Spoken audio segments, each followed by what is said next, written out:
ऐसी कोई, वैसे एक बार हो चुका महाराज जी ऐसा, जब गत वर्ष पहली बार हमने भक्तमाल जी करी जयपुर में, तो तीसरे दिन से ही सरस कुंज वाले महाराज जी और वहाँ के सब परिकर बोले एक दिना कथा बढ़ा दो। नहीं, ऐसे नहीं आए, बोले कि हमें व्यास जी आपसे कुछ चाहिए। मैंने कि महाराज जी आप आज्ञा दें, क्या हम तो क्या ही दे सकें। तो महाराज जी ऐसे बोले जो मांगेंगे सो दोगे।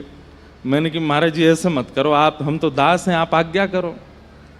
तो बोले एक दिना की कथा और बढ़ा दो। मैंने कि महाराज जी कथा है आगे कहीं। बोले वो आप जानो, आपका काम जाने, आयोजक जाने, हमको तो एक दिना की कथा और दे दो। तो फिर एक दिना कथा और बढ़ा करके वहाँ करके आए, महाराज जी के सानिध्य में सुख मिला। लेकिन आप मत करियो कहीं चित्र विचित्र बाबा करें, स्नान पूर्णिमा तक कथा और कर दो।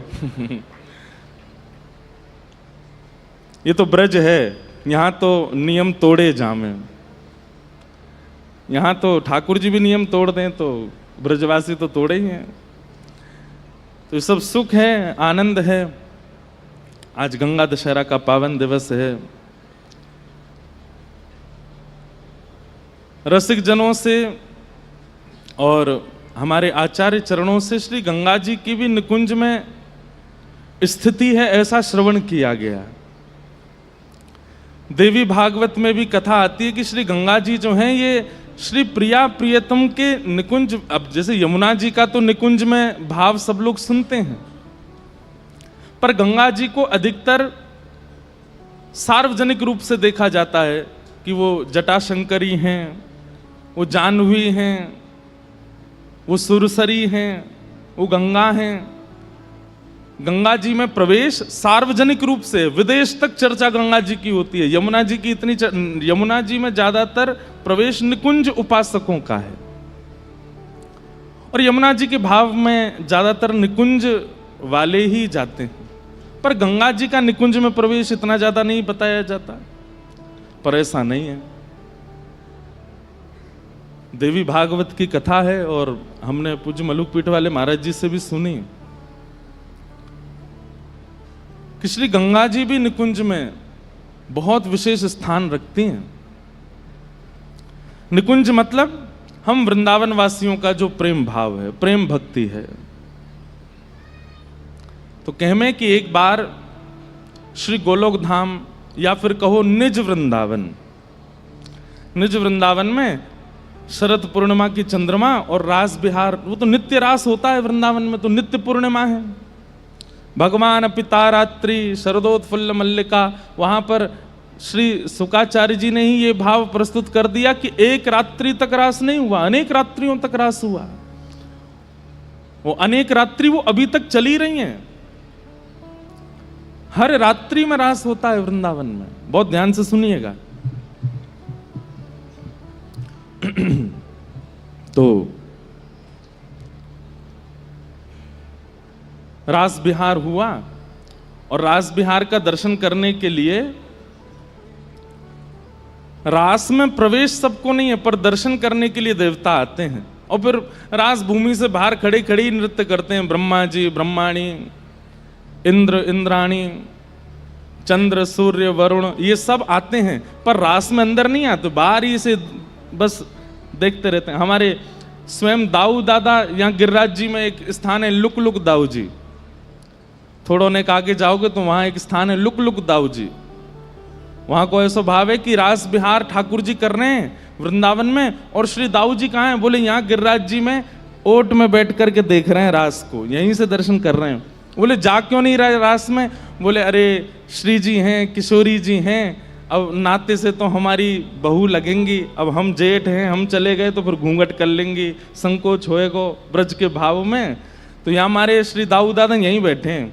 गिरिराज जी में भीतर वाली परिक्रमा लगाओगे तो मिलेंगे लुक लुक दाऊ जी। तो रास में सबका प्रवेश नहीं है, पर दर्शन करने सब आते हैं। और जब रास का विश्राम होता है तब ठाकुर जी सबसे मिलते भी हैं, और भैया इंद्र ठीक चल लो, तेरो काम धंधो सब बढ़िया, मिले सब बनते। तो आज सब देवी देवता बोले कि हम ठाकुर जी को कुछ प्रस्तुत करेंगे, और सब अपनी अपनी तैयारी करके आए, कोई नृत्य तैयार करके आयो, कोई गायन तैयार करके आयो, कोई वादन तैयार करके आयो। सब ने अपने अपने भाव सुनाए। प्रिया प्रियतम सेज पर बैठ कर के सबके भाव सुन रहे हैं। ब्रह्मा जी ने प्रस्तुत कियो, इंद्र ने प्रस्तुत कियो, वरुण ने प्रस्तुत कियो, सूर्य चंद्र ने प्रस्तुत कियो। लेकिन इन देवतान में भी जो महादेव हैं ये तो छके रहते हैं प्रिया प्रियतम के निकुंज भाव में। जब महादेव की बारी आई तो महादेव को तो सजल नेत्र और बस दूर से निहार रहे हैं प्रिया प्रियतम को। ठाकुर जी बोले, श्री जी अब नेक सावधानी से बैठी हो, महादेव आए हैं। और जैसे ही महादेव सामने आए, सन्मुख आए, हाथ में वीणा लेकर के, और महादेव वीणा का वादन कर रहे हैं और मधुर स्वर में गा रहे हैं। महादेव के उस गायन को सुनकर के ऐसा प्रेम प्रकट हुआ, ऐसा प्रेम प्रवाह हुआ कि श्री ठाकुर जी महादेव को नहीं देख रहे, प्रिया जी को देख रहे हैं, और श्री जी ठाकुर जी को देख रहे हैं। अरे साक्षात संस्कृत के शब्द प्रकट होते हैं महादेव के डमरू से। महादेव सामान्य नहीं है। सार्वजनिक रूप में महादेव को भी अलग दृष्टि से देखा जाता। हमारी वृंदावन दृष्टि में महादेव अलग हैं। जैसे ही महादेव ने उस रस का प्रवाह किया, आहा, दोनों चैतन्य प्रिया प्रियतम एक दूसरे में विलीन होते चले गए। और विलीन होते ही प्रेम की अवस्था जब उत्ताल उर्मियों को स्पर्श करती है तो रस के रूप में परिवर्तित हो जाती है। बहुत ध्यान से सुनिएगा। हम आप सब लोग प्रेम की उस अवस्था में नहीं पहुंचते, इसलिए हमारा शरीर रहता है पर नेत्रों से अश्रु आते हैं। लेकिन ऐसा सुना गया है कि जब प्रेम की भाव जब अपनी स्थिति को पार कर जाते हैं तो प्रेमी का जो शरीर है वो जल निमग्न हो जाता है। जल निमग्न हो रहे थे द्वारिकाधीश, लेकिन मध्य में आकर के नारद जी ने रोक दिया, इसलिए जगन्नाथ बन गए, नहीं तो जल प्रवाह हो जाता द्वारिका में। आज महादेव के स्वर को सुनकर के प्रिया प्रियतम दोनों एक दूसरे में विलीन होकर के प्रेम की उत्ताल उर्मियों को पार कर गए और जल निमग्न हो गए, जल स्वरूप धारण कर लिया। पूरे निज वृंदावन में जल ही जल है, जहां तक दृष्टि जा रही है जल। और ये देख करके सब सहचरियां, सखियां, गोपियां सब व्याकुल हो गए। प्रिया प्रियतम दोनों जल रूप हो गए।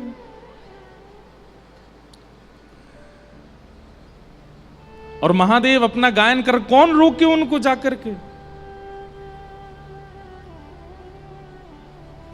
वही प्रेम की चरम अवस्था जब प्रिया प्रियतम की प्रकट हुई और वे एक दूसरे में विलीन होकर के जल प्रवाहित हुए, तभी निज वृंदावन गोलोक में जो जल प्रकट हुआ वही है गंगा। वो गंगा है। ललिता जी और विशाखा जी ने जाकर के महादेव को प्रार्थना की, बोले आपसे विनती है, आप अपने स्वर को विश्राम दें। हमारे प्रिया प्रियतम की नित्य केली ही हमारा सुख है, और वे जल निमग्न हो गए। तब महादेव ने अपने स्वर को विश्राम दिया और ठाकुर जी और प्रिया जी अपने पुनः व्यवस्थित रूप में प्रकट हो गए।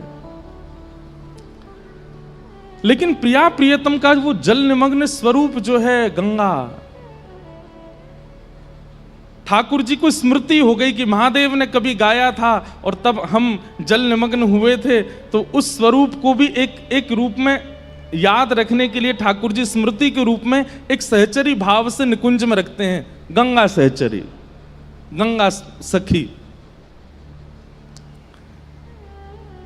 हमारी किशोरी जी इतनी भोली हैं, इतनी सीधी हैं, भूल जामे जो लीला भई वाकू कभी कभी भूल जामे कि कहा भयो, कभी जल निमग्न भये, कभी जलाशय बन गए, ये भूल गई वो। और एक दिन श्याम सुंदर अपने सेज पर बैठे और वो जो गंगा सखी बनकर के आई थी, गंगा गोपी जो प्रकट हुई थी, वो सहज भाव में ही उनके अंदर तो दोनों रूप हैं, श्री ठाकुर जी का भी है, किशोरी जी का भी है। एक दिन ठाकुर जी के बगल में जाकर के वो विराजमान हो गए और इस भाव को जब किशोरी जी ने देखा तो किशोरी जी के मन में तनिक सी न एक भाव आए ठाकुर जी के प्रति, और ठाकुर जी से कहने लगी, ये कौन है आपके बगल में बैठी है? ठाकुर जी बोले, श्री जी आप बड़ी भोरी हो, भूल गई? एक दिन रास भयो, महादेव ने जब स्वर गाए तो हम जल निमग्न है गए, दोनों प्रेम की अवस्था पार कर गए, वही जल को मैंने सहचरी बना दियो, उस सहचरी ही विराज गई। लेकिन प्रिया जी के चित्त में तनिक सी भी बात आती है ना कि ये क्यों? ठाकुर जी को फिर लगे कि ये अगर प्रिय नहीं है तो फिर याकू यहां से अंतर ध्यान करो। तब ठाकुर जी ने गंगा जी से कही कि अब आप निकुंज से प्रस्थान करो, क्योंकि श्री जी को तनिक मन में संकोच है कि आप बगल में बैठ गए। गंगा जी बोली, हमसे अपराध है गयो, अब क्या करें? बोले, अब आप एक काम करो, हमारे अंगुष्ठ के नख में विराज जाओ। तभी वो गंगा सहचरी, गंगा सहेली ठाकुर जी के अंगुष्ठ के नख में जाके विराज गए। और जब वामन अवतार हुआ, ठाकुर जी नित्य वृंदावन से जाते हैं अवतार लेकर के, और जब वामन अवतार हुआ 2 पग से तीनों लोक नाप लिए, तभी ब्रह्मा जी ने ठाकुर जी के चरण कमलों में जल प्रवाह। अब मन में भाव आता है कि जब 2 पग से तीनों लोक नाप लिए तो इतनो जल ब्रह्मा जी कहां से लाए होंगे कि जल ठाकुर जी के चरणन में डारो हो? तो कहते हैं ठाकुर जी के नख भेदन से ही ब्रह्मलोक का भेदन हुआ और वहां से प्रवाहित हुई गंगा जी। तो बोले, नख में जो गंगा सहचरी विराजमान थी वही गंगा बन करके आई। ब्रह्मा जी ने अपने कमंडल में धारण करी, जब कमंडल से प्रकट हुई तो सुरसरी कहलाई, कमंडल से निकल करके महादेव की जटा में आई तो जटा शंकरी कहलाई, और जटाओं से प्रवाहित होकर के जब हिमालय पर आई तो भगीरथी कहलाई, और भगीरथी के बाद फिर उनके अनेक जाह्नवी नाम पड़े, अलकनंदा नाम पड़े, और अंत में गंगा नाम हुआ। तो गंगा जी कौन है? यमुना जी तो श्री प्रिया प्रियतम के निकुंज विलास का श्रम जल हैं, लेकिन गंगा जी तो स्वयं श्री प्रिया प्रियतम के मिलित स्वरूप से ही प्रकट हुई हैं। ऐसी कथा देवी भागवत में आती है कि श्री गंगा जी प्रिया प्रियतम का मिलित स्वरूप हैं, वो एक ही स्वरूप हैं। लेकिन सार्वभौम रूप से, सार्वजनिक रूप से गंगा जी को जगत पावनी, जगत मैया आदि आदि नामों से फिर उनको कह दिया गया, लेकिन अंतरंग भाव से वे भी निकुंज की एक सहचरी हैं। ऐसी गंगा सहचरी की जय हो, उनको बारंबार प्रणाम हो। अब भैया यहाँ तो निकुंज है, ये निकुंज की चर्चाएं, रसिकन के भाव, यहाँ तो सब निकुंज में है। हम तो महादेव को भी निकुंज के उपासक बता देंगे, उनको वहां को रूप भी दिखा देंगे। कही जाए बात तो इन सब के निकुंज स्वरूप हैं, पर किसी रसिक के पास जाओगे और रसिकन के बीच में बैठोगे तो उनके निकुंज के रूप को दर्शन वे करा देंगे। सीधी बात है, आप बाहर कलेक्टर हो सकते हो, बाहर डीएम हो सकते हो, बाहर चार्टर्ड अकाउंटेंट हो सकते हो, बाहर नेता हो सकते हो, बाहर वक्ता हो सकते हो, पर अपने घर में आप कौन सी भीगी बिल्ली हो ये तो सब जाने ना है ना। ये तो जब घर जाओ तो ही पता चले। सब अपने घर पर जाकर के सामान्य हो जाते हैं, चाहे वो वक्ता हो, चाहे वो अधिकारी हो, चाहे वो अपने घर। घर क्या है? घर ही निकुंज है। और ये वृंदावन ये घर है। यहां आवे के बाद चाहे वो ब्रह्मा हो, चाहे वो रुद्र हो, चाहे वो गंगा हो, सब निकुंज में अपनी एक सहचरी रूप में विराजमान है। उनको एक अंतरंग रूप है, वो उस रूप से सेवा कर रहे हैं।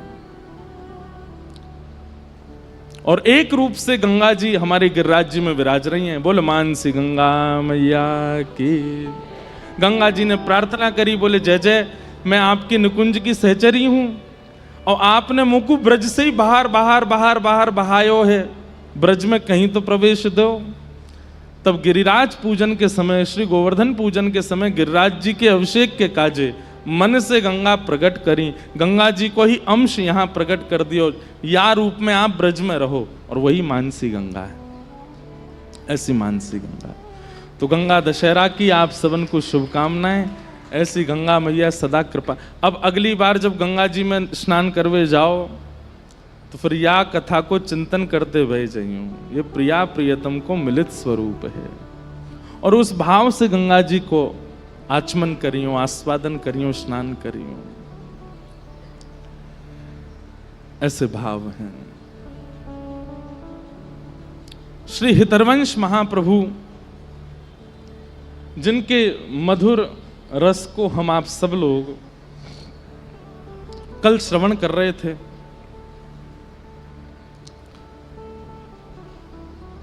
हरिवंश,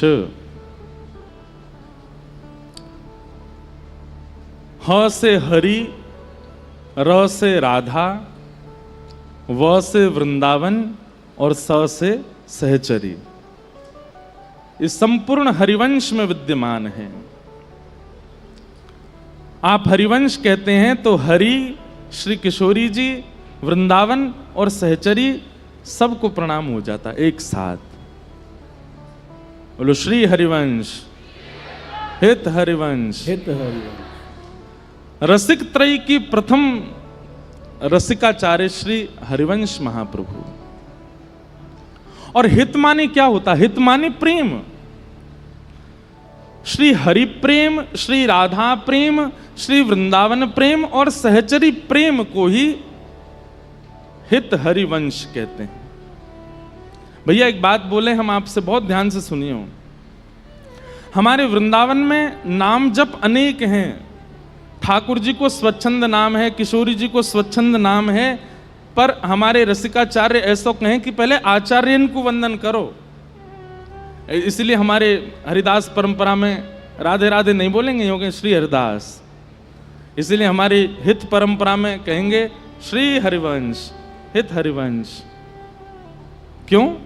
ऐसे हमारे गौड़िया वैष्णव वे भी बोलते जय गौर, निताई गौर, हरि बोल। आचार्यों को जरूर स्मरण करते हैं, आचार्य स्मरण के बाद ठाकुर जी को स्मरण करते हैं। क्यों? क्योंकि वे अधिकार प्रदान करते हैं प्रिया प्रियतम को निरखवे को, उनको देखवे को। सीधी बात समझो, आंख कमजोर होए तो फिर वहां पे चश्मा पहनना पड़े, नहीं तो धुंधलो धुंधलो ही दिखे। संसार के इतने विषयों में रहने वाले हम सब लोग, हमारी दृष्टि, हमारी वाणी, हमारा चित्त, हमारी बुद्धि, हमारे कान, हमारे सर्वांगीण अंग, वो इतने स्पष्ट रूप से प्रिया प्रियतम का दर्शन नहीं कर सकते। इसलिए गुरु कृपा रूपी चश्मा पहनो तो जो धुंधलो धुंधलो दिख रहा वो स्पष्ट है जाएगा, वो प्रकट है जाएगा। हमारे श्री वैष्णव परंपरा में तो नियम है कि कहीं भी जाइए, मंदिरों में प्रणाम करने से पहले अपने अष्टाचार्यों का नाम बोलो।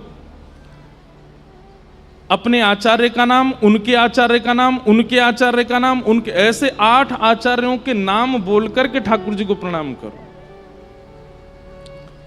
और इसमें भी एक बड़ी लौकिक बात है।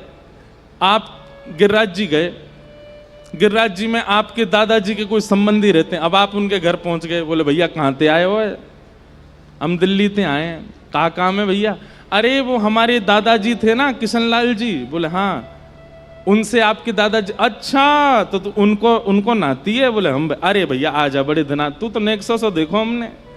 ठीक वैसे ही हम ठाकुर जी के सामने स्पष्ट जाते हैं। ठाकुर जी कहें कौन है भैया? बोले हम इंद्रेश हैं। कहाँ ते आए हो? वृंदावन ते आए हैं। हमें कहाँ जाने ठाकुर जी? तब हम कहते हैं हम, हमारे पूज्य गुरुदेव भगवान, हमारे पूज्य दादा गुरुदेव भगवान, हमारे पूज्य परदादा गुरुदेव भगवान, परपरदा, तो हमारी गुरु परंपरा में किसी ने तो ठाकुर जी से संबंध बनाया होगा। और जब उनका नाम बोल करके हम प्रणाम करते हैं, राधा रमन जी, अच्छा तो तू वाह परंपरा में दीक्षा है तेरी? बोले हाँ। अरे उनने तो मेरो बड़ो आनंद करायो, उनने तो ऐसे 56 भोग लगाए, उनने तो मुझको गोद में। अच्छा तू वाह परंपरा में? बोले हाँ। तब ठाकुर जी अंगीकार करें। इसलिए आचार्यों के नाम के साथ ठाकुर जी को प्रणाम। इसलिए श्री हरिदास, श्री हरिवंश, निताई गौर, हरि बोल, आचार्यों के नाम के साथ प्रणाम। ऐसे ही श्री हमारे श्री हित हरिवंश महाप्रभु तो ह से हरि, र से राधा, व से वृंदावन, स से सहचरी, हरिवंश। हरिवंश महाप्रभु श्री राधा वल्लभ लाल जी को लेकर के वृंदावन पधारे। बंधुओं, ऐसा वर्णन है महाप्रभु जी के चरित्र में कि तब मंदिर तो था नहीं, ऊंची ठौर मदन टेर पे ठाकुर जी विराजे, एक वृक्ष के नीचे रहते थे। तो कहते हैं ठाकुर जी की सेवा कैसे होती थी? बोले वृंदावन के जो वृक्ष हैं ये सामान्य वृक्षों की तरह नहीं है, ये ऋतुओं के अनुसार, वृंदावन के जो कुंज हैं, वृंदावन के जो वृक्ष हैं, ये ऋतुओं के अनुसार छांव बना लेते हैं, ऋतुओं के अनुसार। अब जैसे गर्मी का समय है तो इनमें शीतलता अपने आप प्रकट हो जाती है, शीतकाल का समय आता है तो इन वृक्षों, जिनकी शरण में आए उन पे विश्वास तो करो।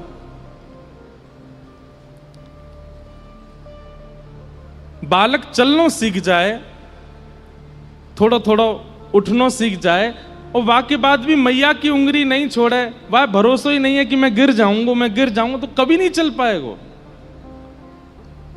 एक बार अपने ठाकुर पर भरोसा तो करो, जिनकी शरण गए हो, जिन गुरु के आश्रय में गए हो, जिनकी सेवा अपने माथे पधराई है, उन पर पूर्ण विश्वास करो। महाप्रभु जी बोले हम ना जाएंगे नरवाहन के पास। ब्रजवासी बोले जय जय, ये हट करवे वाली बात नहीं है, लेकिन वो बड़ो क्रूर है। तो बोले तू क्या सोच रहा हो, हमारे ठाकुर जी वंशीधारी हैं तो क्या चक्र ना उठा में? अरे ये वंशी बजा रहे हैं, वंशी में ही इतनी ताकत है कि चक्र के समान कार्य कर देगी। अरे चक्र तो प्राण हरण करे, पर वंशी प्राण हरण ना करे, सब कुछ हरण कर ले। हमें इन पे भरोसा है, ये सब रक्षा करेंगे। नहीं गए महाप्रभु जी नरवाहन के पास। किसी ने जाके नरवाहन को ये बात बता दी कि एक हितरिवंश नाम के व्यक्ति आए हैं और साथ में ठाकुर जी लेके आए हैं, और संग में खूब सारे सोने चांदी हीरे जवाहरात भर के लाए हैं। और इतना ही नहीं, उनसे किसी ने कहा था कि आप एक बार नरवाहन से मिलकर के समझौता कर लो, कुछ उसकी बांध दो रुपया। तो वो बोले कि नरवाहन की गरज पड़े तो वो आ जाए, हम नहीं जाएंगे नरवाहन के पास। ये बात सुनकर के अच्छा ऐसे कही उन्होंने? बोले हाँ। नरवाहन अपने सब क्रूर सिपाहियों को लेकर के बोला चलो, ये कौन है हरिवंश, हम देख करके तो आए इनको, और निकल पड़ा। सुबह सुबह का समय, भोर हो रही थी, और यहां महाप्रभु जी श्री राधा वल्लभ लाल जी के भोर में श्रृंगार करके पद सेवा कर रहे थे, पद गा रहे हैं। महाप्रभु जी बैठे हैं और सामने श्री राधा वल्लभ जी बैठे हैं। कितना सुंदर भाव। राधा मोहन की जोरी, राधा मोहन की जोरी, राधा मोहन की जोरी,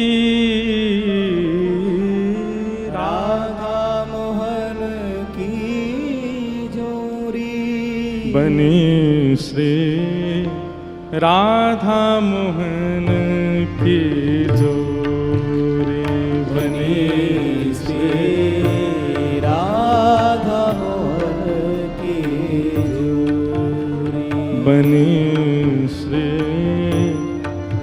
राधा मोहन की जोरी, बनी श्री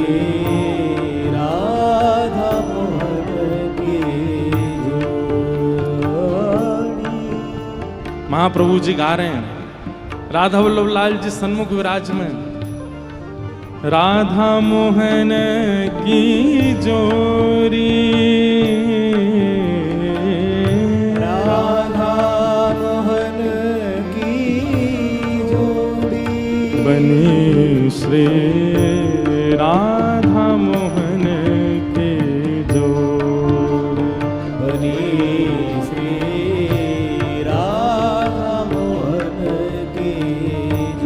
इंद्र नीलमणि श्याम मनोहर, इंद्र नीलमणि श्याम मनोहर, इंद्र नीलमणि श्याम मनोहर,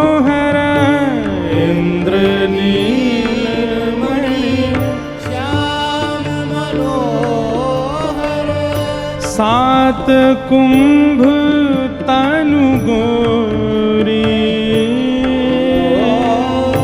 सात कुंभ तनु गोरी। हे भाल विशाल तिलक हरि कामिनी, भाल विशाल तिलक हरि कामिनी। भाल विशाल तिलक हरि कामिनी, भाल विशाल तिलक हरि कामिनी। चिकुर चंद्र बीच रोरी, चिकुर चंद्र बीच रोरी। बनी श्री राधा मोहन की जोड़ी, बनी श्री की जोरी। आहा, अगली पंक्ति इतनी सुंदर लगती है मुझे इस पद की। महाप्रभु जी क्या कह रहे हैं? बंधुओं, ठाकुर को श्रृंगार करने के बाद श्रृंगार वाणी से गा दो।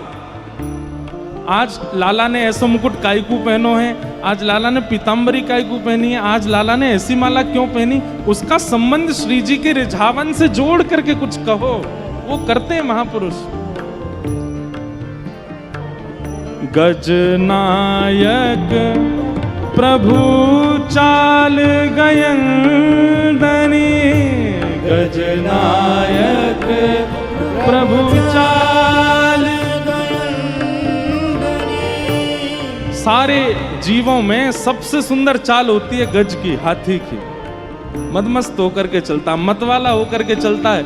लेकिन महाप्रभु जी उपमा दे रहे हैं, बोले गज नायक, वो सुंदर मतवाली चाल चलने वाले गजेंद्रों के भी नायक हैं। कौन? श्याम सुंदर, ललित गति विलास बल गुहास। जब टेढ़ी मेढ़ी चाल चलते हैं और जहां दृष्टि डाल करके देखते हैं, महाराज वृक्ष को भी देखते हैं तो वृक्ष अपनी डालों को झुका लेते हैं नीचे। निष्ठुर जड़ वृक्ष भी ठाकुर जी को देख करके चैतन्य हो जाते हैं। लेकिन उनकी ये गजगामनी चाल है किसके लिए? तब महाप्रभु जी कहते हैं, गति वृषभानु किशोरी, गति वृषभानु किशोरी। हाँ, गति वृषभानु किशोरी, गति वृषभानु किशोरी। बनी श्री राधा मोहन के जोड़ी, बनी श्री राधा मोहन की जोड़ी। बनी श्री राधा मोहन के जोड़ी, बनी श्री राधा मोहन की। ये इतने इतरा के चले कौन के काजे? ये ऐसे मधुर कटाक्ष नेत्र और इतने इतरा करके इनकी जो चाल है, ये कौन के लिए? बोले गति वृषभानु किशोरी। अरे कहीं छुप के वृषभानु नंदिनी मुझको देख रही होंगी, न एक ढंग ते चलन दे हो, न एक भाव ते चलन दे हो। नील निचोल जुबती मोहन पट, नील निचोल जुबती मोहन पट। पीत अरुण सिर खोरी, पीत अरुण सिर खोरी। हे हित हरिवंश रसिक राधापति, हित हरिवंश रसिक राधा।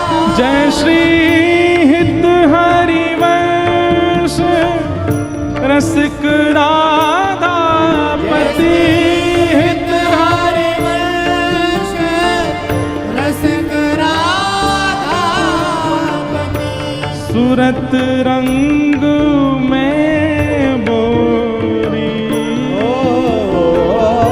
सूरत रंग में बोरी, बनी श्री राधा मोहन के जोरी, बनी श्री राधा मोहन की जोड़ी, बनी श्री राधा मोहन के जोरी, बनी वृषभानु की जोड़ी, हित हरिवंश रसिक राधापति, हित हरिवंश रसिक राधा, जय श्री हित हरिवंश रसिक राधापति, हित हरिवंश रसिक राधापति, सूरत रंग में बोरी, सूरत रंग में बोरी, बनी श्री राधा मोहन के जोरी, बनी वृषभानु की जोड़ी, राधा मोहन की जोड़ी, राधा मोहन की जोड़ी, हाँ, राधा मोहन की जोड़ी, राधा मोहन की जोड़ी, बनी श्री राधा मोहन के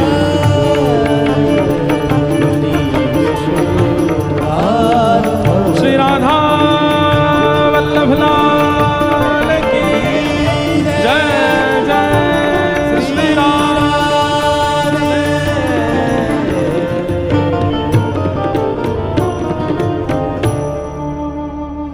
गजनायक प्रभु चाल गयंदनी, गति वृषभानु किशोरी।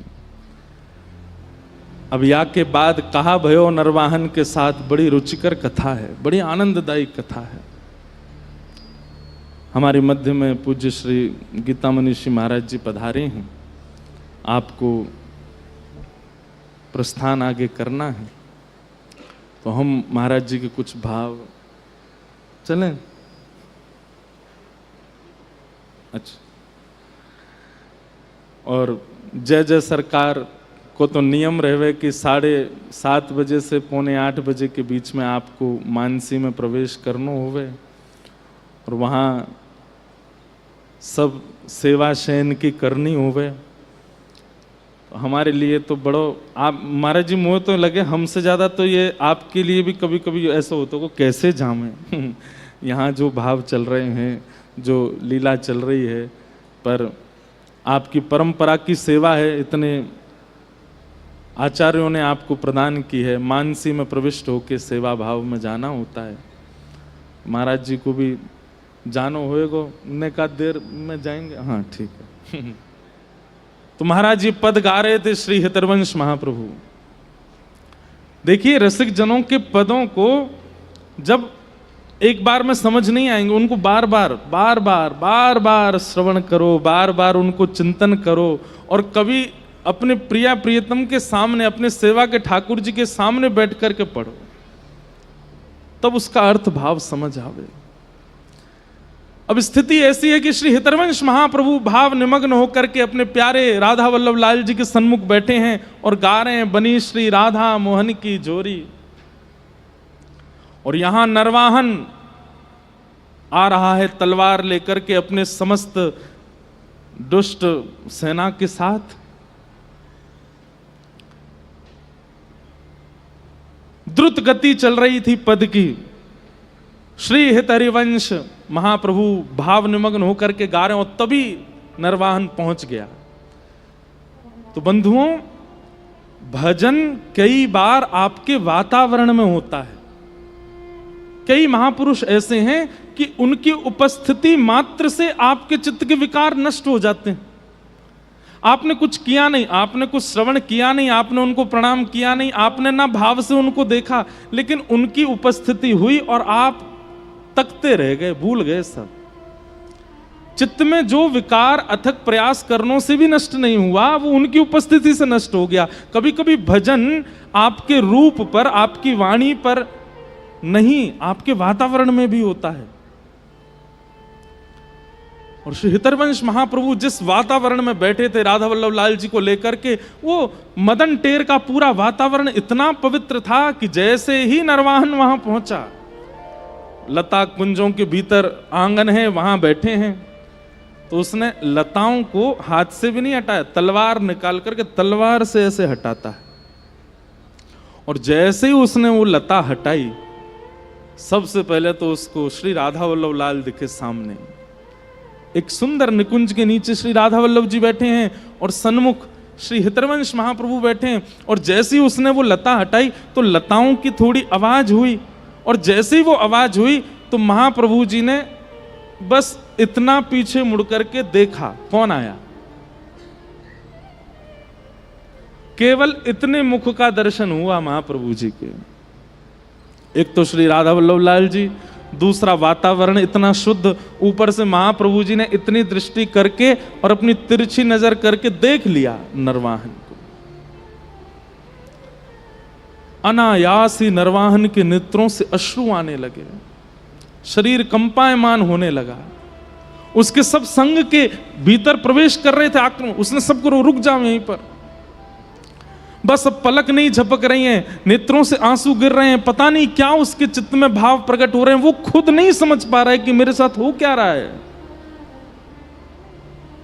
आज उसको पहली बार मानो ऐसा लगा कि मैंने जीवन बिता दिया वृंदावन में, पर वृंदावन का जो मूल रस था वो तो आज पहली बार चखा मैंने।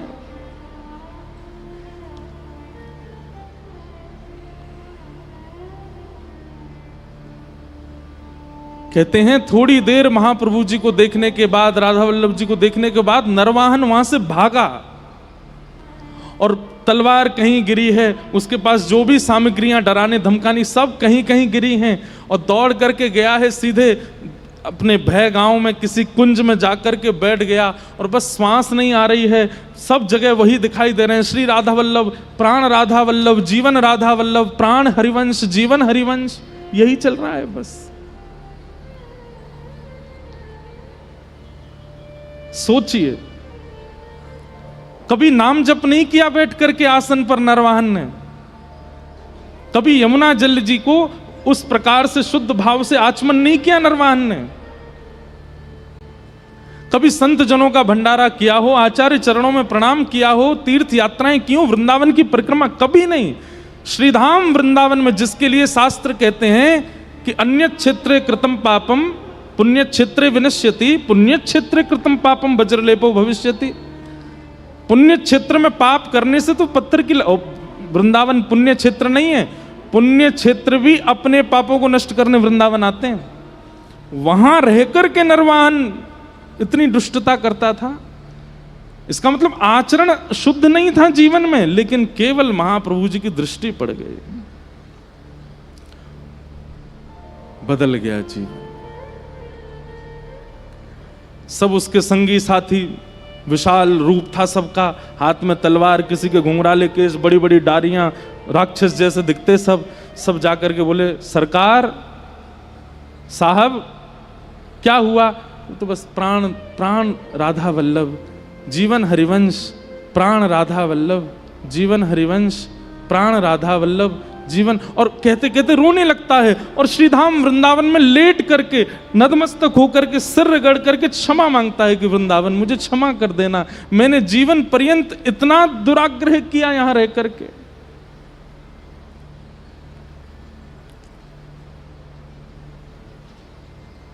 दो चार दिन हो गए, ना कुछ खा रहे हैं ना कुछ पी रहे हैं, नरवाहन बस रो ही रो रहा है।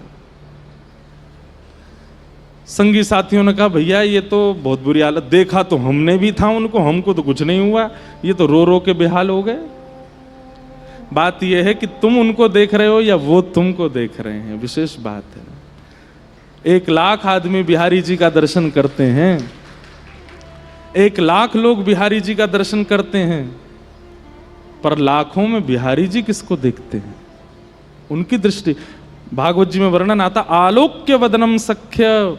जब अर्जुन ऐसी स्थिति में फंस गया कि क्या करूं, तब कहते हैं सब अर्जुन सबकी ओर देख रहा था, लेकिन उस समय ठाकुर जी उसको देख रहे थे। और ठाकुर जी ने जैसे ही अर्जुन को देखा, अर्जुन को तुरंत समझ में आ गया अब मुझको क्या निर्णय लेना है। ये रसिकाचार्य, ये आचार्य चरण, ये कथाएं हमें अधिकार प्रदान करती हैं कि हम ठाकुर जी की दृष्टि के लायक बने। हम तो सब उनको देख ही रहे हैं, वो देखें हमको। नरवाहन पर दृष्टि पड़ गई है महाप्रभु जी की, राधा वल्लभ जी की, इसलिए ऐसी स्थिति हो गई। नहीं तो इतने साधन करते हैं हम लोग, फिर भी विकार आता है चित्त में। और नरवाहन सदा अशुद्ध खाया, अशुद्ध रहा, अशुद्ध चरित्र, फिर भी बदल गया।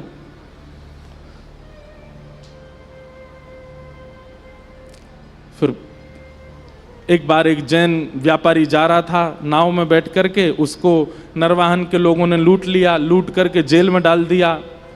तब नरवाहन के यहाँ एक माता जी आती थी, उन्होंने उस जैन को रात्रि में कारागृह में देखा, तो वो जैन बोला कि मुझे यहाँ से कैसे भी निकालो, मैं छोटे छोटे बच्चे हैं, बालक हैं।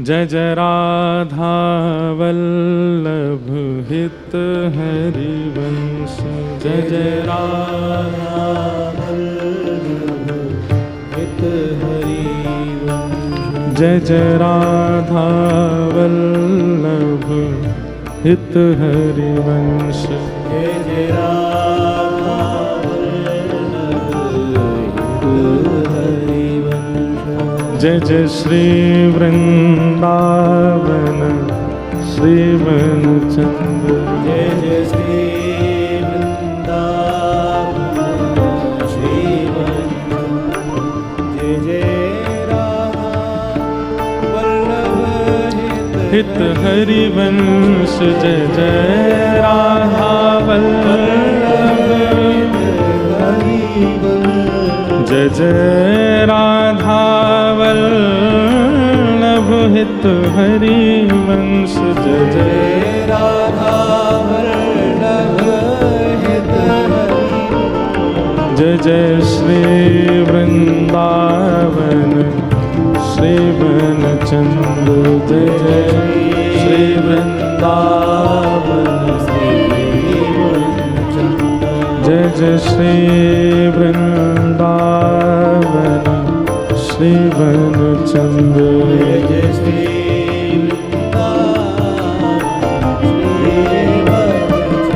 प्यारो राधा वल्लभ प्यारो हरिवंश, राधा वल्लभ प्यारो हरिवंश, प्यारो श्री वृंदावन श्रीवन चंद्र, प्यारो श्री वृंदावन श्रीवन चंद्र, जय जय राधा वल्लभ हित हरिवंश, जय जय राधा वल्लभ हित हरिवंश, जय जय राधा वल्लभ हित हरिवंश, जय जय राधा वल्लभ हित हरिवंश। श्री राधा वल्लभ लाल की। सब लोग इधर देखो, ध्यान पूर्वक सुनो। तो नरवाहन की स्थिति तो ऐसी हो गई, लेकिन नरवाहन के जो संगी साथी थे उन्होंने कि भाई हमें तो पेट चलाना है अपना, क्रूर बनाई दिया था नरवाहन ने। और एक दिन यमुना जी से एक जैन व्यापारी खूब सारा धन लेकर के आगरा से दिल्ली जा रहा था, और रात्रि में इन लोगों ने उसको पकड़ लिया। पर उसने अपने बचाव के लिए इनके कुछ सैनिकों को मारा, तो ये क्रोध में भर करके इन्होंने उसको भय गांव के कारागृह में बंद कर दिया। और वो बेचारा रात भर रोता था। तभी एक सेविका आती थी इनके यहाँ पर कुछ भोजन प्रसाद बनाने, नरवाहन के यहाँ। उसने आवाज सुनी रोने की तो जेल के पास गई, तो वो जैन व्यक्ति व्यापारी जो था बोला, मेरे छोटे छोटे बालक हैं, मैं धन दे दूंगा, मैं जो कहोगे संपत्ति दे दूंगा, मुझे छोड़ दो कैसे भी। उस माता ने कहा, बोले तुझे अगर अपने प्राण बचाने हैं तो तुझे 2 चीजें याद करनी है। बोले क्या?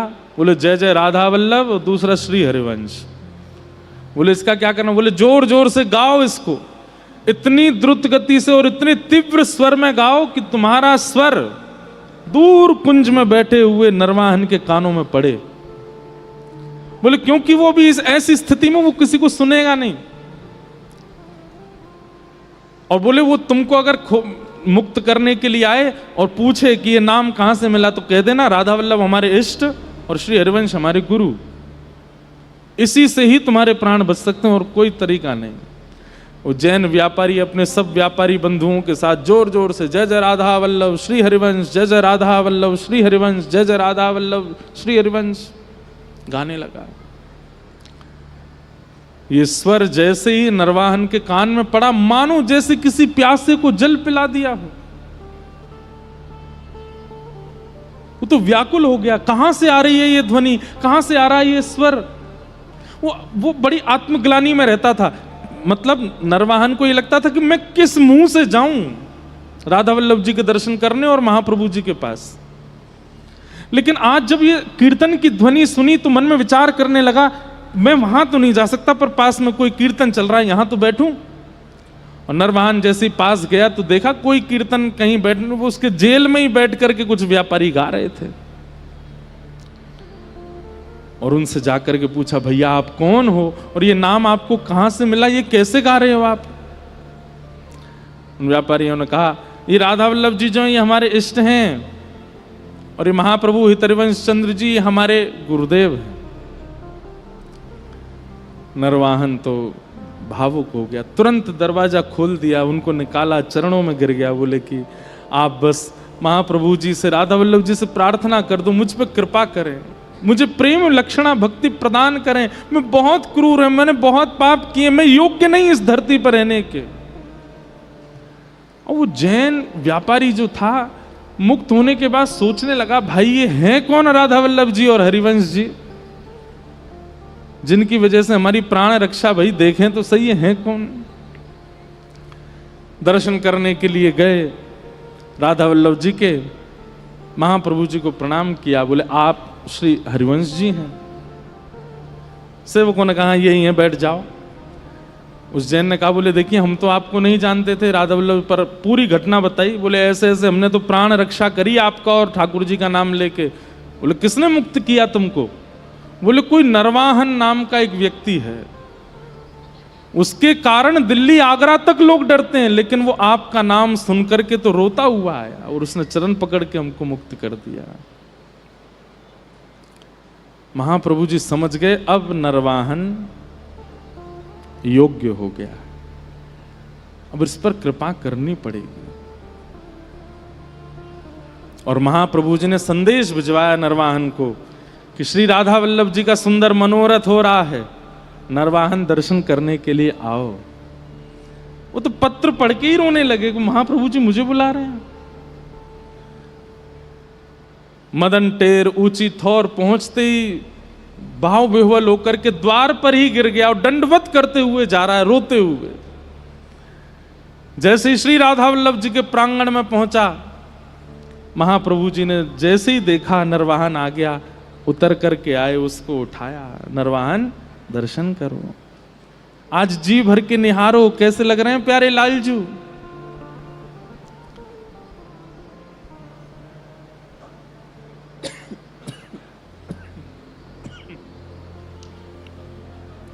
ऐसे भाव बंधुओं, देखिए नाम जप का भी नाटक हो सकता है, तिलक का भी नाटक हो सकता है, नृत्य का भी नाटक हो सकता है, परिक्रमा का भी नाटक हो सकता है, कथा सुनाने का भी नाटक हो सकता है, सुनने का भी नाटक हो सकता है, लेकिन एकमात्र प्रेम विरह ऐसा है जिसका नाटक नहीं किया जा सकता।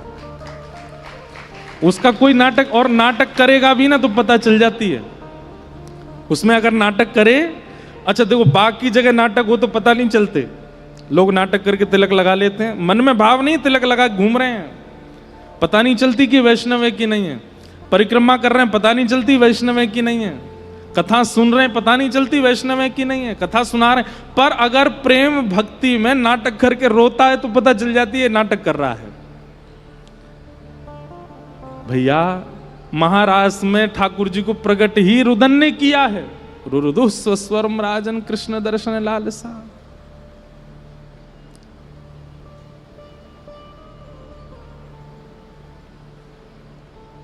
नरवाहन रुदन कर रहा है।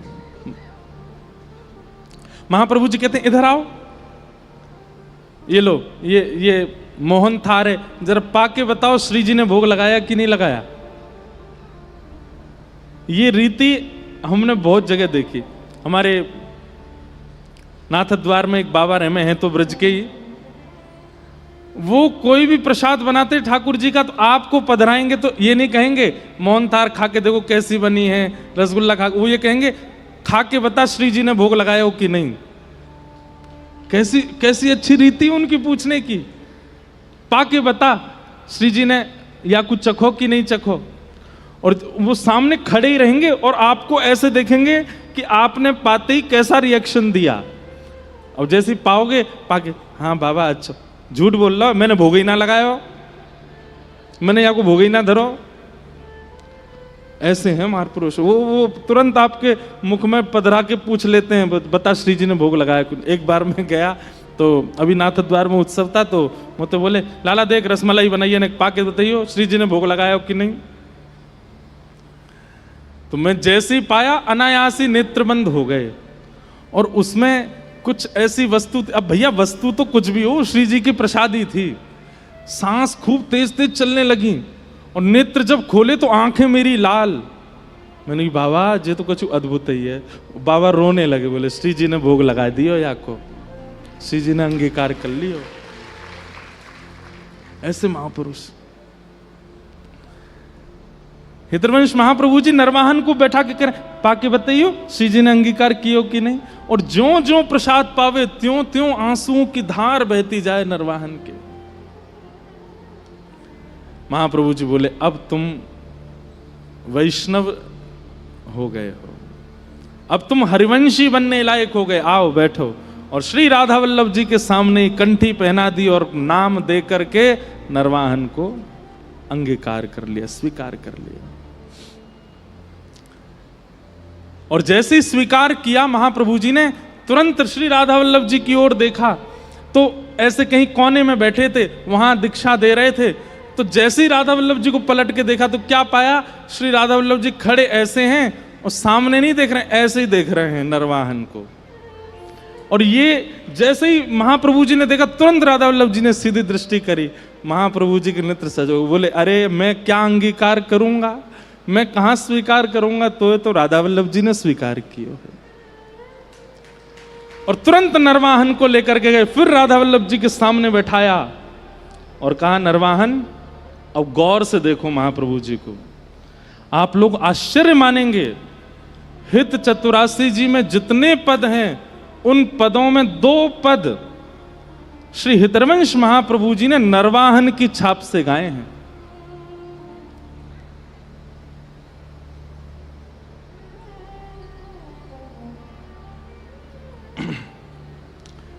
नरवाहन क्या देख रहा है पता है, सुनो।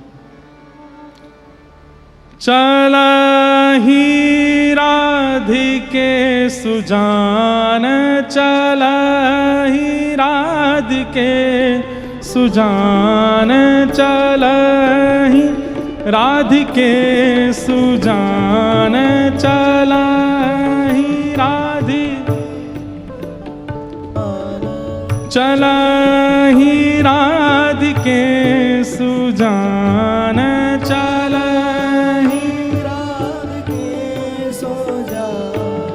तेरे हित सुख निधान, तेरे सुख निधान, रास रचो श्याम तट, रास रचो श्याम तट कालिंदी नंदिनी कालिंदी नंदिनी चलहि राधिके सुजान चलहि राधिके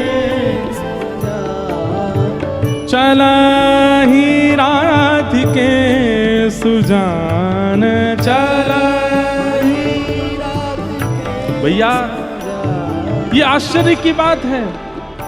क्यों? श्रीमद् भागवत में श्री शुकाचार्य जी महाराज परीक्षित को रास में प्रवेश कराने से पहले 5 बार रोक रहे हैं, क्योंकि श्री महारास ऐसी एक भूमिका है जिसमें सबका प्रवेश नहीं हो सकता। स्वयं महादेव भी आते हैं तो गोपी बन करके आते हैं, लेकिन यहां पर अत्यंत क्रूर अत्यंत दुष्ट नरवाहन को 3 दिन के भीतर श्री हितरवंश महाप्रभु ने महाराज का दर्शन करा दिया मदन टेर में। और नरवाहन गा रहा है चलहि राधिके सुजान चलहि राधिके तेरे हित सुख निधान तेरे हित सुख निधान रास रचो श्याम तट रास रचो श्याम तट कालिंद नंदिनी कालिंद नंदिनी हे चलहि राधिके सुजान चलहि राधिके सुजान निरतत जुवती समूह निरतत जुव समूह राग रंग अति कुतूह राग रंग अति कुतूह बाजत रस मूल मुरली बाजत रस मूल बाजत रस मूल मुरली बाजत रस मूल हे आनंद नंदिनी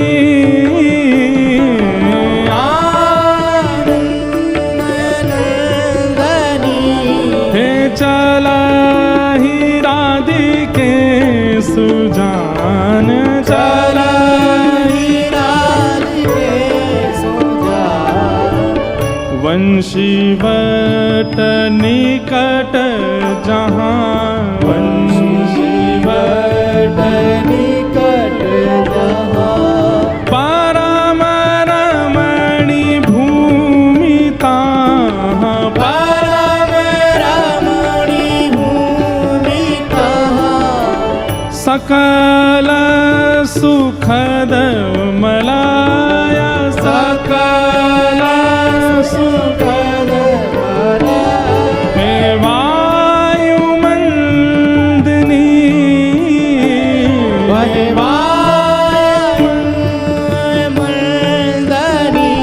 हे चलहि राधिके सुजान चलहि राधिके सुजान चलहि राधिके सुजान चलहि राधिके सुजान नरवाहन प्रभु निहारे नरवाहन प्रभु निहारे मुझे तो बार बार सोच करके ये आश्चर्य लगता है, ये वही नरवाहन है जो जहाजों को लूट लेता है, ये वही नरवाहन है जिसकी वजह से गांव का नाम भय गांव पड़ गया, ये वही नरवाहन है जिसकी वजह से लोग बाग संध्या होने से पहले वृंदावन छोड़ के चले जाते हैं।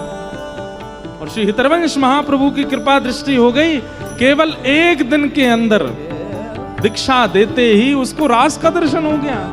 नरवाहन प्रभु निहारे, नरवाहन प्रभु निहारे, लोचन भरी घोष डारे, लोचन भरी घोष डारे, नख सिख सौंदर्य काम, नख सिख सौंदर्य का, हे दुख निकंदनी,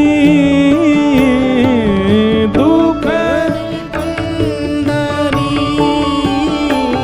हे चलहि राधिके सुजान, चलहि राधिके सुजान, तेरे हित सुख निधान, तेरे हित सुख निधान, हे चलहि राधिके सुजान, चलहि राधिके सुजान, तेरे हित सुख निधान, तेरे हित सुख निधान, हे रास रचो श्याम तट, रास रचो श्याम तट, कालिंद नंदनी, कालिंद नंदनी, तेज के रज तेज, तेज के तेज के, तेज के, तेज के, तेज के, चलहि राधिके सुजान, चलहि राधिके सुजान, हे चलहि राधिके सुजान, चलहि राधिके सुजान, हाँ चलहि राधिके सुजान, चलहि राधिके श्री राधा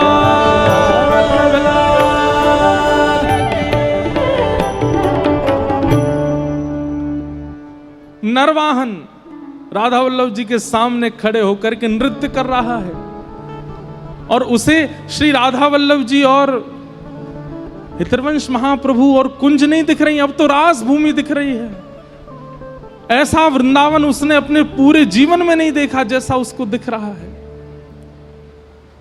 महाप्रभु जी की कृपा दृष्टि से नरवाहन बिना साधन के भगवत सन्मुख हो गया। बोलो श्री राधा वल्लभ लाल। तो हम आप तो फिर भी बहुत साधन करते हैं, लेकिन भैया एक बात हमारी बहुत ध्यान से सुनो, हरिजन सन्मुख होना बहुत आवश्यक है। हरिजन सन्मुख आना बहुत ध्यान, इधर देखो सब लोग ध्यान से सुनो, हरिजन सन्मुख होना बहुत आवश्यक है। हरिजन सन्मुख मतलब महापुरुषों की दृष्टि के सामने आ जाओ। ठाकुर की दृष्टि में भले ही भीड़ भाड़ में कोनी वोनी पड़ गई, नहीं हो गए दर्शन, कोई बात नहीं। बिहारी जी के दर्शन नहीं भये, राधा वल्लभ जी के दर्शन नहीं भये, राधा रमण जी दर्शन नहीं भये, किसी महापुरुष के दर्शन कर लो। हरि रीझें तो वैकुंठ दिलावें, पर हरिजन रीझें तो हरि ही दिलावें। हरि रीझेंगे तो ज्यादा से ज्यादा वैकुंठ दे देंगे, लेकिन हरिजन रीझ जाएंगे तो हरि को ही दे देंगे, जैसे दिया है किसको, नरवाहन को। बार बार ये बात मैं कहता रहूंगा और आपको ये बात याद रखनी पड़ेगी कि नरवाहन ने कोई साधन नहीं किया, केवल महाप्रभु जी की दृष्टि पड़ गई उस पर, और 3 दिन के अंदर उसको रास का दर्शन हो गया। और नरवाहन सबसे बड़ा साधक हुआ वृंदावन में उस समय का। ऐसे महाप्रभु जी ने उस पर कृपा की। ऐसे ही महाप्रभु जी के एक परम मित्र हुए, उनका नाम था नाहरमल जी। क्या नाम था? नाहरमल। ये नाहरमल जी देवबंद में ही रहते थे, लेकिन श्री हितवंश महाप्रभु जी के जाने के बाद ये बड़े बेचैन हो गए। इन्होंने कहा कि भाई हमारे प्राण हरिवंश जी अब नहीं है जब यहाँ पे, तो हम कैसे रहें, हम भी जाएंगे वृंदावन। विचार कीजिए, घर परिवार संपत्ति सब छोड़ करके वृंदावन आ गए, सबको हाथ जोड़ दिए। घर परिवार के लोगों ने खूब रोका, नहीं रुके, बोले अब अगर मुझे रोका तो मेरे प्राण चले जाएंगे, मेरे प्राण निकल जाएंगे, मैं रह नहीं पाऊंगा, मुझे जाना है वृंदावन। और श्री नाहरमल जी वृंदावन आ गए। वृंदावन आते श्री राधा वल्लभ लाल जी का दर्शन किया, महाप्रसाद पाया। अच्छा, एक बात आपको हम बोल दें, थोड़ा ध्यान से सुनिएगा। हम पहले दिन से चर्चाएं सुनते आ रहे हैं। पहले दिन श्री चैतन्य महाप्रभु की चर्चा सुन रहे थे, फिर उसके बाद हम लोग अब हितवंश महाप्रभु की चर्चा सुन रहे हैं। कल से स्वामी श्री हरदास जी की चर्चा सुनेंगे। इन चर्चाओं में कई लोगों के मन में ये संशय आ सकता है, बोले ठाकुर जी के दर्शन से ऐसा कुछ प्रभाव नहीं हो रहा, महापुरुषों के दर्शन से वो हिल रहे हैं, उनके नेत्रों से आंसू आ रहे हैं, कंपायमान हो रहा है। बोले कहीं ना कहीं आप आचार्यों के दर्शन को इतना प्रधान क्यों बता रहे हो? भैया एक बात ध्यान से सुनना, अटपटी नहीं लगेगी बात, और लग रही है तो गलत है। ठाकुर जी जो है ना, वो अचल ठाकुर जी हैं, और आचार्य जो हैं वो सचल ठाकुर जी हैं, वो चलते फिरते ठाकुर जी। श्री बिहारी जी तो अचल निकुंज में विराजमान है, पर स्वामी श्री हरदास जी तो चलते फिरते बिहारी जी हैं। इसलिए उनकी उपस्थिति परिणाम कर देती है जीवात्मा पर। ये महापुरुष विराजमान है, ये महापुरुष विराजमान है, ये सब संत जन जो विराजमान है, ये चलते फिरते ठाकुर जी हैं, ये चलते फिरते लाल जी हैं। हमारे श्री हरिराम व्यास जी का एक पद है, और व्यास जी की चर्चा आवेगी तो सुनाएंगे। व्यास जी कहते हैं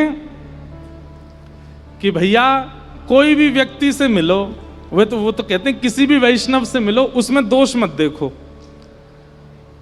हम कह रहे हैं भैया वो लालची आदमी भले ही वृंदावन में रहता है, लेकिन इतना लालची, उसमें लालच नहीं देखें। बोले नहीं नहीं नहीं, लालची मत देखो। तो बोले क्या देखो? उसमें वामन भगवान देखो।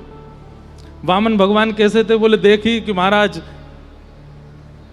बलि ने तीनों लोक ले लिए, सो तीनों लोक उससे हरण करने के लिए वामन बन के पहुंच गए, और संकल्प लेते ही विशाल होकर के तीनों लोग नाप ले लिए।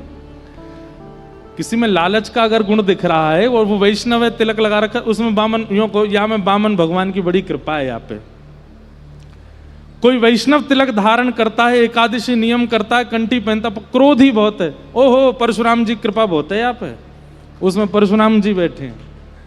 कोई वैष्णव तिलक धारण करता है लेकिन बड़ा चंचल, बहुत उद्यमी है, हमारी तरह खूब उधम मचाता है।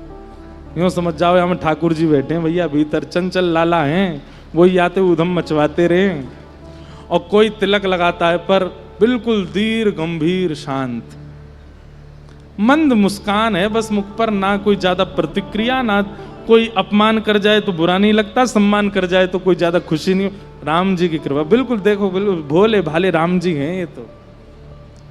हरिराम व्यास जी कहते हैं किसी भी वैष्णव को देखो, उसमें उस गुण को किसी ना किसी ठाकुर जी के अवतार से जोड़ करके उसका दर्शन करो, उसमें दोष मत देखो, फिर आपको दोष दिखेगा ही नहीं। दोष कब तक दिख रहा है? तब जब तक आपने उसको मानव मान लिया। कोई बहुत खाता है, पूरे दिन खाते ही रहे महाराज, भोजन ही करते जा रहे हो, जब देखो या भूख ही लगी आवे, इतनी टेंशन में है कि कल एकादशी है, कितना खा लें आज, कितना खा लें आज, कितना खा लें, भल ले पेट में। और उसको देख करके सामान्य भाई देख तू वैष्णव, काय को तने तिलक ले रखा, काय को कंठी पहनने की उतार दे सबन ने, तेरे को एकादशी बाहर लग रही है? नहीं, ऐसे दोष नहीं। देखो जगन्नाथ जी बैठे हैं यहाँ में, जगन्नाथ जी हैं यहाँ के भीतर, जगन्नाथ जी बैठ करके पब्बा रहे हैं, तो एकादशी पे वो धैर्य नहीं धर पा रहा है। हरिराम व्यास जी के इस सूत्र को यदि अपना लिया जाए तो किसी में दोष दिखेगा? कभी नहीं दिख सकता। भैया ये आचार्यों को ऐसी जुगल किशोर नहीं मिल गए, ऐसी राधा, इनके गुण देखो और उन गुणों से सीखो। इसलिए यहां आचार्यों के दर्शन की महिमा बताई जा रही है, क्योंकि आचार्य चरण चलते फिरते ठाकुर जी हैं, चलते फिरते प्रभु।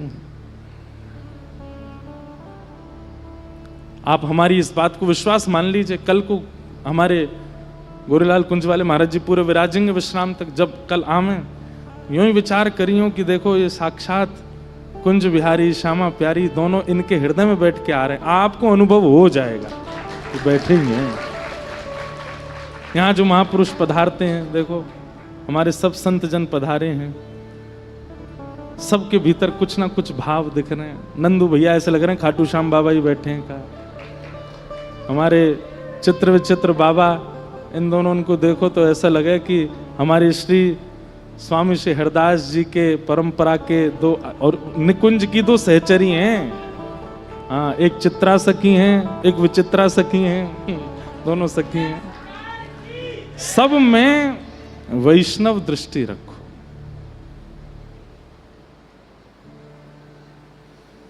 और कोई भाव नहीं। तो इसलिए आचार्य दर्शनों की महिमा यहां सुन रहे हैं। भगवत दर्शन की महिमा तो भागवत जी में हम सुनाते हैं, पर मूल बात तो यही है भैया, आचार्य दर्शन। तो नाहरमल जी अपना सब छोड़ छाड़ करके आ गए। किनके लिए? हितरवंश महाप्रभु के लिए। राधा वल्लभ जी का दर्शन किया, महाप्रसाद पाया। पूछने लगे, बोले भैया राधा वल्लभ जी कहाँ हैं? हमारे महाप्रभु जी कहाँ हैं, हितरवंश महाप्रभु? तो किसी ने कही वो तो वन की ओर गए हैं। ढूंढते ढूंढते वन में जैसे जाकर के देखा तो क्या पाया कि श्री हितरवंश महाप्रभु जी एक थैला अपने कंधा पर टांगा हुआ है और पुष्प बीन रहे हैं, तोड़ तोड़ करके थैला में डाल रहे हैं, और कहीं से लकड़ी उठाते हैं दूसरे थैला में डाल रहे हैं। और जब महाप्रभु जी को इतनी तत्परता से वो सब पुष्प और वो सब बिन रहे थे, नाहरमल ने जाकर के देखा, बोलो राम राम राम राम राम। बताओ, हमारे महाप्रभु जी पलकों पे विराजमान रहने चाहिए थे। बताओ, ये निष्ठुर वन में नंगे पांव डोल रहे हैं, ये पुष्प बीन रहे हैं। अरे मुझे कह देते, मैं 2-4 और सेवक लिया था, किसी को पुष्प बीनने पे लगा देता, किसी को लकड़ी उठाने पे लगा देता। ये महाप्रभु जी का काम है।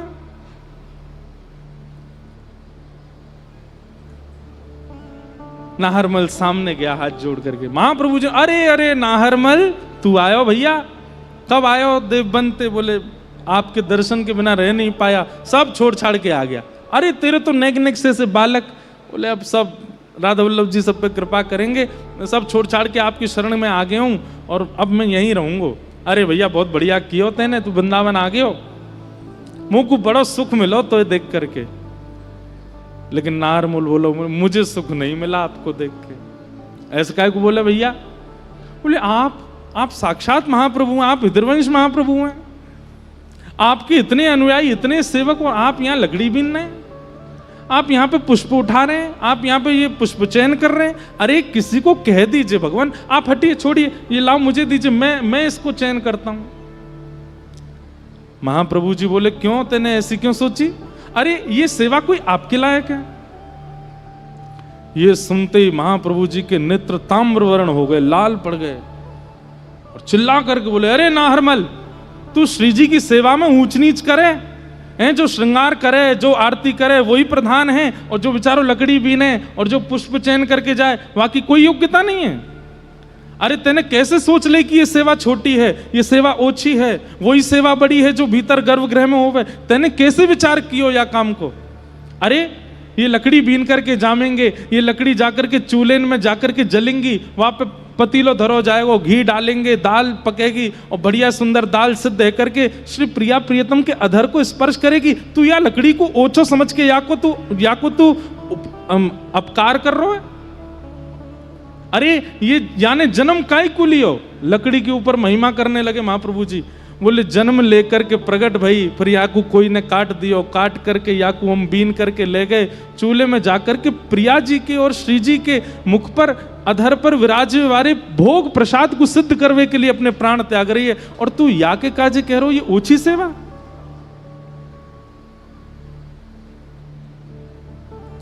महाप्रभु जी इतने क्रोध में भर गए, नाहरमल क्षमा कर दो। बोले क्षमा नहीं, अब तो तुमको दंड मिलेगा। हमारे श्री वल्लभाचार्य जी के चरित्र में आता है कि एक बार महाप्रभु वल्लभाचार्य जी विराजमान थे और 3 लोग रोते रोते आए। तो महाप्रभु जी बोले भैया तुम रो क्यों रहे हो? तो तीनों बोले हमको सेवा से दूर मत करो। महाप्रभु जी बोले कौन दूर कर रहा है तुमको? बोले नहीं, बस हमको सेवा से दूर मत करो। अरे भैया बताओ तो, अपना परिचय तो दो, कौन हो तुम? उन 3 लोगों से मिलने के बाद महाप्रभु जी ने 3 दिन तक प्रसाद नहीं पाया। सब अर्चकों ने प्रार्थना की, बोले भगवान आप राजभोग नहीं पाते, ब्यारू नहीं करते, क्या बात है? श्रीमद् वल्लभाचार्य जी महाराज बोले बोले 3 लोग रोते रोते आए थे परसों मेरे पास और बोले मुझे सेवा से दूर मत करो। पता है वो तीनों कौन थे? श्री जी के लिए भात निर्माण हुआ होगा रसोई घर में, और उस समय भात के माण को धो करके जो भात का जल अलग किया उसमें 3 तिनके भात के चले गए नाली में। वही रूप धारण करके आए और हाथ जोड़ के बोले हमको सेवा से दूर मत करो, हमको सेवा से विलग मत करो। ठाकुर जी की सेवा में एक सामान्य वस्तु भी आ जाती है ना, तो वह भी किसी पुण्य के कारण आई है। हमारे ब्रज में एक पद गाते हैं, सुनाएं आज? विलंब तो होगा लेकिन सुनो आज। हरे हम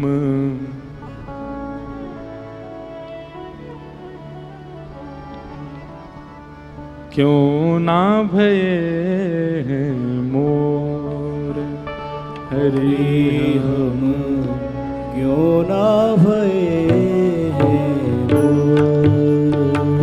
हरे हम क्यों ना भये मोर, हरि हम क्यों ना भये मोर, क्यों ना भये हम मोर, क्यों ना भये हम मोर, वृंदावन क्यों ना भये हम मोर, हरि हम क्यों ना भये। क्या करते मोर बन के, क्या करते?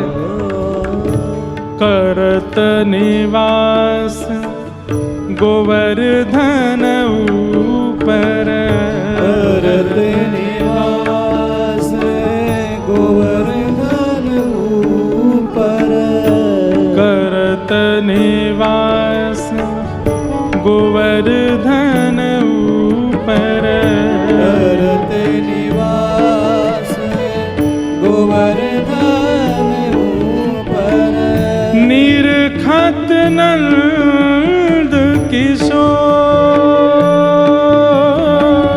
निरखत नंद किशोर, निरखत नंद किशोर, निरखत नंद किशोर, वृंदावन क्यों ना भये हम मोर, वृंदावन क्यों ना भये हम मोर, वृंदावन क्यों ना भये, वृंदावन क्यों ना भये मोर। कभी अष्टछाप के सखाओं की कथा सुनिए तो परमानंद दास जी का चरित्र इतना सुंदर है और उन्हीं का ये भाव है। परमानंद दास जी कहते हैं वृंदावन क्यों ना भये हम मोर, हम इंसान क्यों बन गए? बोले क्यों? अरे हमसे ज्यादा सौभाग्यशाली तो ये मोर हैं। एक दिन हम राधा रमन जी दर्शन करवे गयो तो बगल में खड़े एक व्यक्ति बोले महाराज जी दूरबीन से देखो, और मैंने जैसे दूरबीन से देखा तो मैंने क्या देखा, मुखमंडल देख करके जैसे नीचे देखे तो ठाकुर जी के ऐसे चरण पे एक मक्खी बैठी है। मैंने की ले काय बात को घमंड करें हम ब्रजवासी हेवे को, काय बात को घमंड करें हम वैष्णव हेवे को, हम ते भली तो ये मक्खी है चरणन में बैठी है, काय बात को अभिमान कर रहे हैं हम। परमानंद दास जी कह रहे हैं क्यों ना भये वंशी कुल सजनी, क्यों ना भये वंशी कुल सजनी, क्यों ना भये वंशी कुल सजनी, क्यों ना भये वंशी कुल सजनी, अधर पियत घन घोर,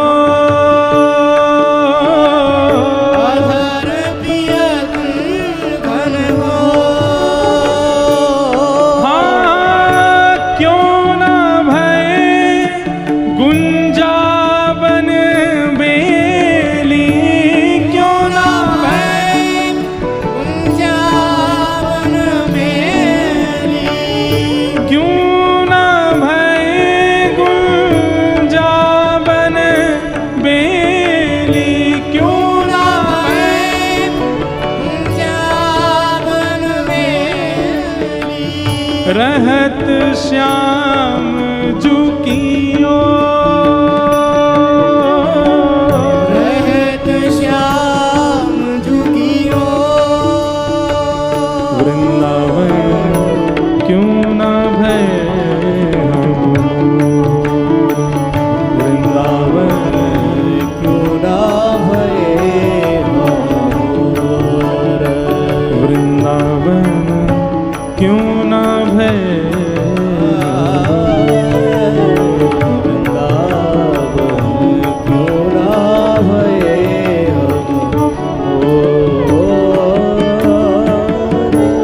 क्यों ना भय मकराकृत कुंडल क्यों ना भये मकराकृति कुंडल क्यों ना भय मकराकृत कुंडल क्यों ना भये मकराकृति कुंडल श्याम श्रवण झकझो श्याम श्रवण झकझो अरे इंसान बन के अभिमान कर रहे हैं, अपने आप को सोच रहे हैं कि हम गा सकें, हम बोल सकें, हम चल सकें, हम बैठ सकें, हम परिक्रमा कर सकें।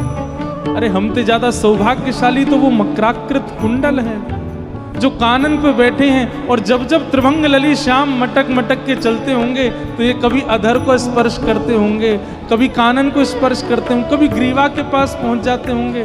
ठाकुर जी कभी कभी इनको ऐसे पकड़ करके ऊपर कर देते होंगे, कभी नीचे। अरे कितना सुख मिलता होगा। परमानंद दास को ठाकुर परमानंद दास को ठाकुर परमानंद दास को ठाकुर परमानंद दास को ठाकुर गोपिन के चित चोर गोपीन के चित चोर गोपिन के चित चोर गोपीन के चित चोर